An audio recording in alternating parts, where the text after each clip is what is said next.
আসসালামু আলাইকুম আর রাহমাতুল্লাহি ওয়া বারাকাতুহু। আজকে আমি গিয়েছিলাম ডাক্তারের কাছে। তো ডাক্তারের কাছে গিয়েছিলাম, কি আর বলবো, অনেক টাকাই ওষুধই লিখেছে। আমি মাত্র 1 সপ্তাহের ওষুধই এনেছি। তো আমি শুয়েই ছিলাম, যেতে মনটা চাইছিল না। তারপরেও আমি গিয়েছি ডাক্তারের কাছে। আসলে আমার প্রিয় মানুষটা বলছিল যে তুমি তাড়াতাড়ি যাও ডাক্তারের কাছে, আগে ওষুধ নিয়ে আসো, তারপরে এসে তুমি শুয়ে পড়ো। আমি গেলাম, যাওয়ার পরে দেখলাম, প্রেসক্রিপশনটা দেখানোর পরে দেখলাম অনেক টাকার ওষুধই লিখেছে। তো আমি আর কি করলাম, 1 সপ্তাহের ওষুধ নিয়ে আসলাম, আর বাকি ওষুধটা তো আমি নিয়ে আসি। আবার পরবর্তীতে ওষুধ মাজার একটা ব্যান্ড লিখেছে, ব্যান্ডটা নিয়ে আসলাম।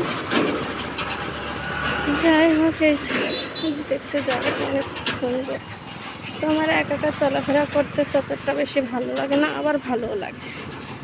কি আর করার, হাঁটতে হাঁটতে গেলাম জীবননগর, আমার মামার ফার্মেসি গিয়ে অনেক দূর হেঁটে আবার গেলাম বিকাশের টাকা উঠাতে। তো অনেক দিন মনে করছি যে এখানে একটা ভিডিও বানাবো। এখানে একটা নদী ছিল, নদীটা তো অনেক চিকন হয়ে গেছে, কিন্তু ব্রিজটা অনেক সুন্দর করে। এই ছোটও আছে, আস্তে আস্তে দাঁড়িয়ে আছে, যাওয়ার সময় তো দেখে নাই।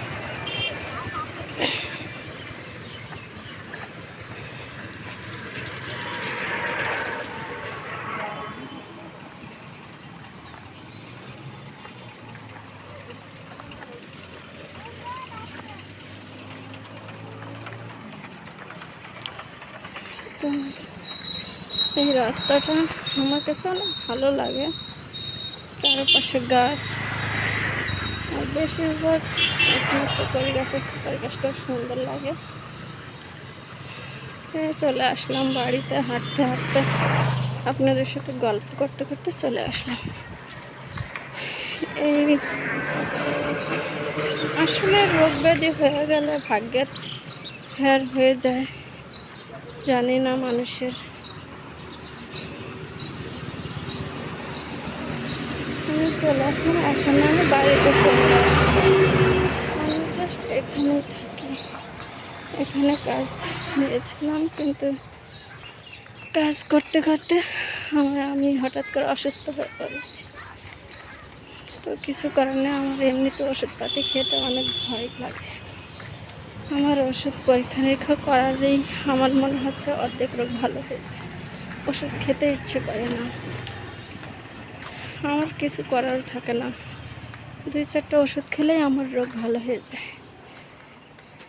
তাই আমি চলে আসলাম বাড়িতে, আবার যেতে হবে। আল্লাহ যেন, আপনারা সবাই দোয়া করবেন আমার জন্য, যেন আমার এই ওষুধগুলোতে ভালো হয়ে যায় আল্লাহর রহমতে। আমার অসুস্থ থাকতে ভালো লাগে না। তো আমি চলে আসলাম বাড়িতে, বাড়ি এসে আমি এখন রান্না করব। আপনারা সবাই ভালো থাকবেন, আমার জন্য সবাই দোয়া করবেন যেন আমি সুস্থ হয়ে যাই, ভালো হয়ে যাই। আল্লাহ।